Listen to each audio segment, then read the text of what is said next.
সবাই হয়ে গেলাম দেখো এখানে পাগলের দল যেটা বলে।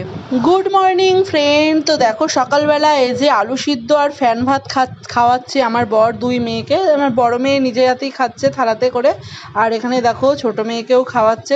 সকালবেলা তো প্রত্যেক দিন ছোট মেয়েকে খাইয়েই তারপরে আমার বর কাজে যায়, কাজে বেরোয়। আরে কখন রান্না হবে? খুব খিদে পেয়েছে তো নাকি? কি করবো, একটার সময় তো বাজারটা নিয়ে এলো, তাহলে আমি রান্নাটা কখন করবো? তাড়াতাড়ি করার চেষ্টা করো। বাজার নিয়ে এসছে, রান্না কি তাড়াতাড়ি হয়? তার মধ্যে দিয়ে কাজকর্ম করতে করতে দেখ, ঝোল রাখবো না কষাবো মাংস? এতটাই ঠিক আছে, তুমি তাড়াতাড়ি করে দাও। খিদে পেয়েছে। হ্যাঁ তাহলে কষালাম না কিন্তু মাংস। কষাতে হবে না। না কষালে আমার আবার ভালো লাগে না। তুমি তোমারটা কষিয়ে নাও। না, আমারও খিদে পেয়ে গেছে। চল তাহলে এটাই রেখে দিই, শুধু মাংস ঝোল আবার কি দিয়ে খাওয়া হবে। আর এখানে ফ্রেন্ড আজকে আমি কষা কষা করে করলাম না, কারণ একটু ঝোল ঝোল করে করলাম।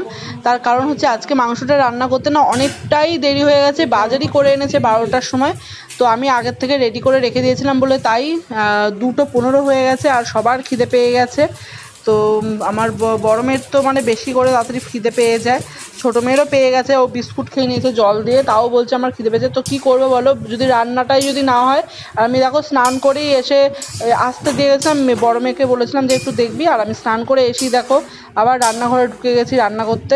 তো আমার স্নান করে এসে কিন্তু একদমই রান্না করতে একদম ভালো লাগে না, তাও কি করবো বলো, এত দেরি করে লেট করে এসছে বাজার নিয়ে, করতে তো হবেই আর খেতে তো হবেই, রবিবার বলে কথা। আর আজকে আর অন্য কিচ্ছু করতে পারিনি, শুধু এই মাংসটাই করেছি। তো শুধু মাংস আমার অতটা ভালোও লাগে না খেতে। তো ফ্রেন্ড ফাইনালি মাংসটা নামিয়ে নিলাম, আর আজকে দেখো কষা কষা না, একটু হালকা ঝোল। তো মাংসটা খেতে ভালোই লেগেছিল, তো দেখতেই পাচ্ছ। আর আজকে আলুটা আলাদা করে রাখিনি, কারণ আলুটা না আলাদা করে রাখলে না নষ্ট হয়ে যায়, মানে নিতে চাই না আমরা, মানে আলাদা কেমন শুকনো শুকনো লাগে। তো আজকে আলুটা তার জন্য ঝোলেই দিয়ে দিয়েছি। আর দেখো বাইরে কত কুকুর। তো দেখো মাংসের যে আমাদের যে খাওয়ার যে লাস্টে যে কাটা কুটা মাংসের হাড্ডি গুড্ডি থাকে, তো সেগুলো দেখো কুকুরগুলো এখানে বসে রয়েছে। তো তাদের আমি যে গুছিয়ে গাছিয়ে রেডি করে আমি দিতে যাচ্ছিলাম, কিন্তু কুকুরের এত উৎপাত দেখলাম গায়ের মধ্যে উঠে যাচ্ছে। আমি ভয়েতে বরকে বললাম যে তুমিই যাও, আমি পারবো না দিতে।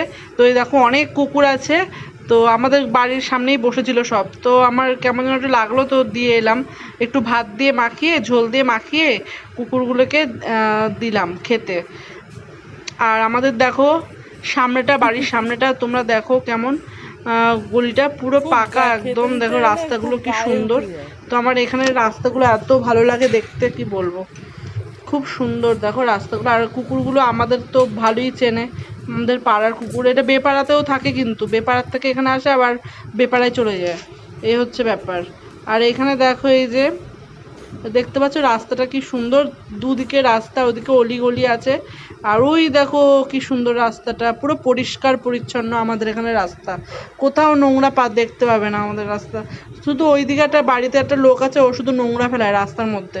তো অনেকবারই কমপ্লেন করা হয়েছিল যে রাস্তায় কেন নোংরা ফেলানো হয়, বলাতেও মিউনিসিপ্যালিটি থেকে বলাতেও তাও শোনে না, তাও ফেলে নোংরা। আর এখানে দেখো কালো কুকুরটা খুব ভালো। আর বন্ধুরা দেখো আমাদের বাড়ির আশেপাশে পুরো জঙ্গলে ভর্তি। তো এটা আমাদের বাড়ি আপাতত, কিন্তু আমরা থাকি, কিন্তু এটা আমাদের বাড়ি না। তো সব কথা পরে বলবো, এখন কিছু না। তো দেখতে পাচ্ছ এই যে দেখো সামনেও আম গাছ ভর্তি। তোমরা তো আমের সিজনে তো দেখেইছো, আমি তো দেখিয়েছিলাম আম হয়েছিল যখন, তখন দেখিয়েছিলাম। সামনে আম গাছ, পেছনে আম গাছ, মানে ঘরের পেছনে আম গাছ। তো খুবই নোংরা, মানে নোংরা নোংরা ভাব রয়েছে। হ্যালো ফ্রেন্ড, তো দেখো এখন করবো যে তাল ছাঁচবো। দেখো কত আইটেম আমি নিয়ে নিয়েছি তাল ছাঁচার জন্য। আর এখানে দেখো একটা বড় কড়াইও নিয়ে নিয়েছি, আর এই গামলাটা নিয়েছি। এইটা আবার এখানে রাখলি কেন রে? এটা দিয়ে তো আমি ইয়ে করবো, নোংরা লেগে যাবে না এটা?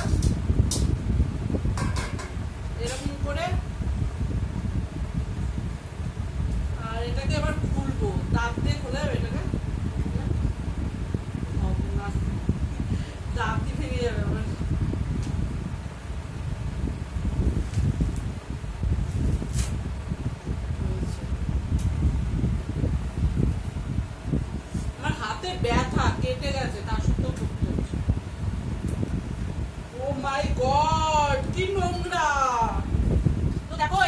পাশে পুরো নোংরা ছিল, তো আমি ধুয়ে নিয়ে এলাম ভালো করে, এর আগেও ধুয়েছিলাম ভালো করে, তো দেখো তাও একবার ধুয়ে নিলাম, এটা দুবার দিলাম। আর বন্ধুরা আমি যে তালমাল ছাঁচতে বসেছি, আমার ছোট মেয়েটা পাশে এসে বলে এইটা করো ওটা করো, এটা দেখাও ওটা দেখাও, হ্যাঁ মাথাটা পুরো খারাপ করে দিচ্ছে। আমি বলছি একটু সরে যা একটু সরে যা, কিছুতেই সরছে না, বলে না আমি তালিয়ে দেখবো ই করবো। তো বন্ধুরা আমার এই যে হাতে এত স্লিপ কাটছে কি বলবো, আর আমার হাতে ক্লিপের পেরেকটা আমার হাতে ফুটে গেছিলো, মানে ফুটে গেছে ডান হাতে, আর খুব ব্যথা কি করে মানে খুব ব্যথা লাগছিল দেখতেই পাচ্ছ, তাই জন্য আমার খুব অসুবিধা হচ্ছিল। তো এই দেখো ছাড়ালাম, মানে আমার মেয়ে ছাড়ালো।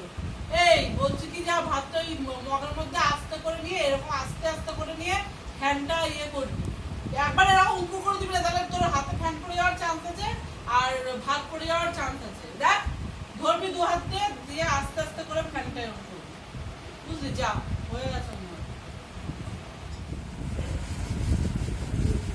বাবা হলো না এখনো বাকি? বাবা রে, এইটা তুই করবি, এইটা আমার হাত পুরো ব্যথা হয়ে গেছে, আমি আর করতে পারছি না। আমি তো আলোই পারবো না তাহলে। এটা তুই করবি, হ্যাঁ ঠিক আছে, আমি তো দুটো করলাম, ওইটা আর এইটা, তুই একটা করতে পারবি না? তোর এত জোর গায়ে। আমার এই তাল চাচতে গিয়ে আমার হালাত পুরো খারাপ হয়ে যায় বন্ধুরা, কি বলবো, দেখো আমার কি অবস্থা, মানে আমার হাতে এত লাগছে না, কি করব বলো। 50 টাকা দাম নিয়েছে, তালের খুব দাম, তাই জন্য আমাকে অনেক কষ্ট করে তালটাকে চাচতে হচ্ছে। ফাইনালি ফ্রেন্ড এই দেখো তাল ছেঁচে দেখো তাল এবার জাল দিচ্ছি। অনেক গাঢ় ছিল বন্ধুরা, তার জন্য আমি একটু জল ঢেলে নিয়েছি, দেখতেই পাচ্ছ, মানে এত গাঢ় ছিল যে আমি জাল দিতে পারছিলাম না, পুরো এই গামলার মধ্যে লেগে যাচ্ছিলো, তার জন্য একটু জল দিয়ে নিলাম। দেখো আর খুবই মিষ্টি, প্রচণ্ড পরিমাণে মিষ্টি, তালটা এত ভালো বন্ধুরা কি বলবো তোমাদের। তো ফ্রেন্ড দেখতেই পেলে তালটা এখন এই মানে এবার জাল দেবো, জাল দিয়ে তারপরে রেখে দেবো, কালকে সব আইটেম আনবে, তারপরে বড়া করব কিছুটা, আর কিছুটা তাল রেখে দেবো। তো চলো দেখো পুরো ঘেমে গেছি তাল করে ছুলে। তো এবার ভিডিওটা এখানেই এন্ড করছি, ঠিক আছে? তোমাদের ভিডিওটা ভালো লাগলে অবশ্যই সাবস্ক্রাইব করে দিও, সাবস্ক্রাইব করে পাশে থেকো বন্ধুরা। তো চলো গুড নাইট, এখন বাজে 9টা 15, তো এখন গুড নাইটই হবে, তো গুড নাইট, সবাই ভালো থেকো, টাটা।